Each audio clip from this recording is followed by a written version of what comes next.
수사관이 나를 조사실로 안내했습니다. 부인 어제 정말 힘드셨을 텐데 나와주셔서 감사합니다. 수사관은 다정한 목소리로 말했지만 그의 책상 위에는 두꺼운 수사 파일들이 쌓여 있었습니다. 남편분은 현재 구속 상태입니다.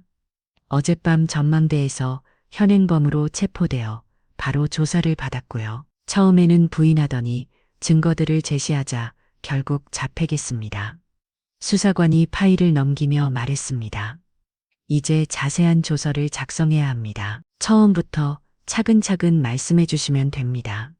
나는 토요일 아침 여행 제압부터 시작해서 모든 것을 진술했습니다. 차 안에서의 이상한 전화, 펜션에서 발견한 보험 서류, 호텔 직원이 준 쪽지, 그리고 절벽에서의 마지막 순간까지 호텔 직원분도 어젯밤 늦게 추가 진술을 했습니다.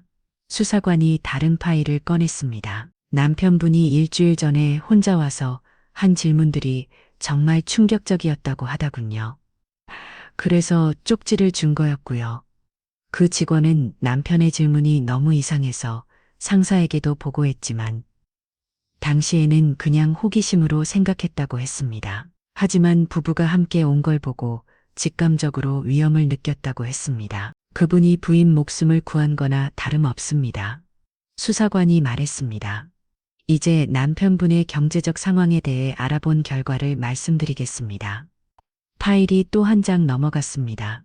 총 빚이 5억 2천만 원입니다. 치킨집 폐업 관련 빚 2,300만 원, 생활비 대출 1억 5천만 원, 그리고 수사관이 잠시 멈췄습니다.